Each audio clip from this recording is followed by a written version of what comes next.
जी, question number था हमारे पास 18। इसमें वो कह रहे हैं जी कि proton is made up of how many quarks. अब इसमें प्रोटॉन में टोटल 2 अप क्वार्क्स होते हैं एंड 1 डाउन क्वार्क होता है। 2 up quarks and 1 down quarks. ये आपका आखिरी जो टॉपिक था 21st चैप्टर का, उसमें ये बताया गया है। आखिरी topic building blocks of matter में। इसके बाद है next question number 19। Numerical from power वाला जो फॉर्मूला था, इसमें से एक न्यूमेरिकल आया था, power is equal to I square R. अब इसमें ऐसा भी हो सकता है कि उसने करंट की वैल्यूज़ दी हो, रेजिस्टेंस की वैल्यू दी हो, पावर पूछी हो, या पावर की वैल्यू बताकर और रेजिस्टेंस की वैल्यू बताकर करंट की वैल्यू पूछी हो। फिर आप इस तरह फाइंड करेंगे, ठीक है। यानी रेजिस्टेंस को हमने डिवाइड कर दिया पावर के साथ और स्क्वायर रूट ले लिया, तो हमारे पास करंट की वैल्यू आ गई। इसी तरह ओहम लॉ से न्यूमेरिकल था, V is equal to I R, I is equal to V over R. 21st question में कह रहा है हाईएस्ट एनर्जी इज ऑफ। अब गिवन ऑप्शंस में जो हाईएस्ट एनर्जी है वो अल्ट्रा वायलेट रीजन में है। उससे कम विजिबल लाइट की एनर्जी होती है जो वायलेट कलर से स्टार्ट होके रेड कलर की तरफ जाती है, और उससे भी कम एनर्जी होती है इंफ्रारेड की, उससे भी कम होती है माइक्रोवेव्स की, और सबसे कम एनर्जी होती है गैमा रेडियो वेव्स की। क्वेश्चन नंबर 22 में कह रहा है highest energy is in Lyman series. Lyman series में जो एनर्जी है वो सबसे मैक्सिमम होती है, और हम जानते हैं Lyman series ultra violet region में लाई करती हैं। 23rd में कह रहा है numerical related to frequency and time period. हम जानते हैं फ्रीक्वेंसी एंड टाइम पीरियड एक दूसरे के इन्वर्सली रिलेटेड हैं।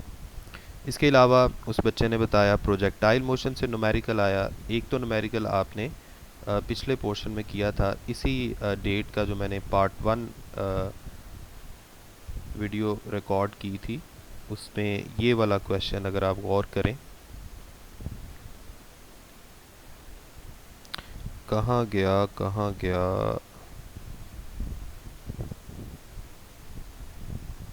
जी ये वाला क्वेश्चन नंबर 13, जिसमें एरोप्लेन वाला क्वेश्चन था।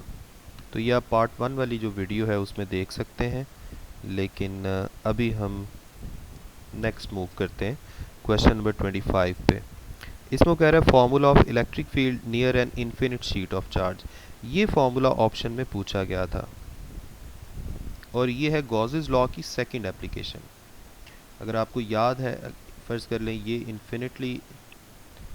इन्फिनिट शीट ऑफ चार्ज है, फ़र्ज़ कर लें इस पे पॉजिटिव चार्ज है, तो इसके करीब किसी भी रैंडम पॉइंट पे उसने इलेक्ट्रिक फील्ड की वैल्यू पूछी है, और इस इलेक्ट्रिक फील्ड का रिलेशन होता है sigma over 2 epsilon not.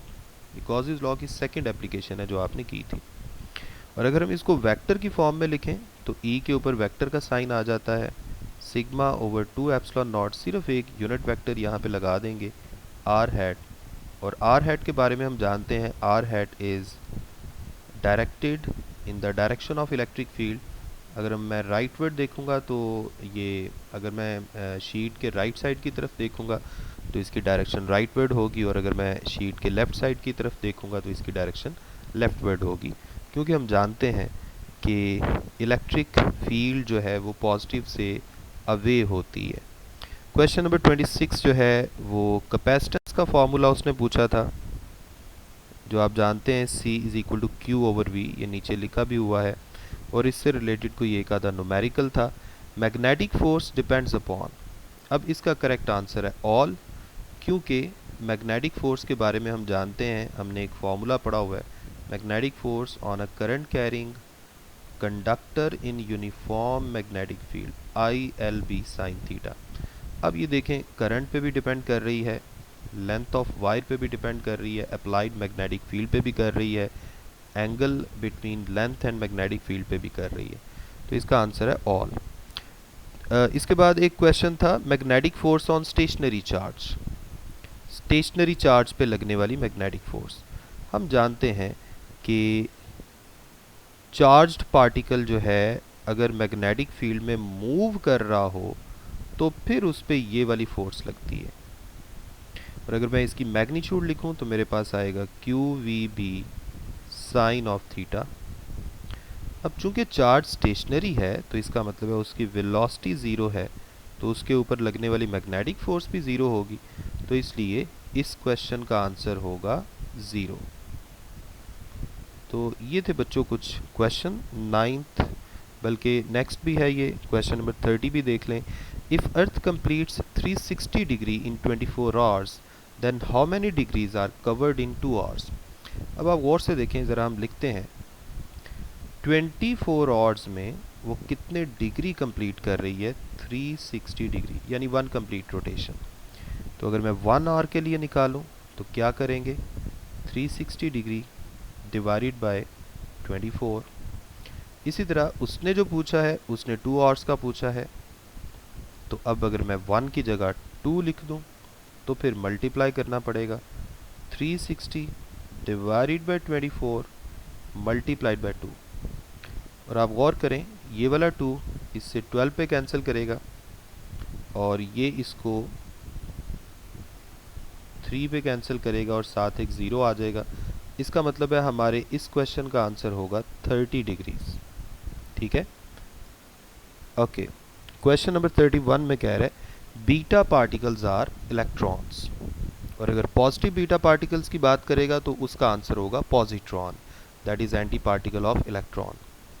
Numerical from energy stored in capacitor, इसमें आप ये फॉर्मूले रिवाइज कर लीजिएगा। एनर्जी स्टोर्ड इन कैपेसिटर का एक तो फॉर्मूला था हाफ CV², एक फॉर्मूला हम इसके लिख सकते हैं half Q into V charge multiplied by potential divided by 2, एक फार्मूला हम लिख सकते हैं Q² डिवाइडेड बाय 2C, और एक फार्मूला हम लिख सकते हैं half epsilon naught epsilon R electric field का square into area of plate multiplied by distance between the plates.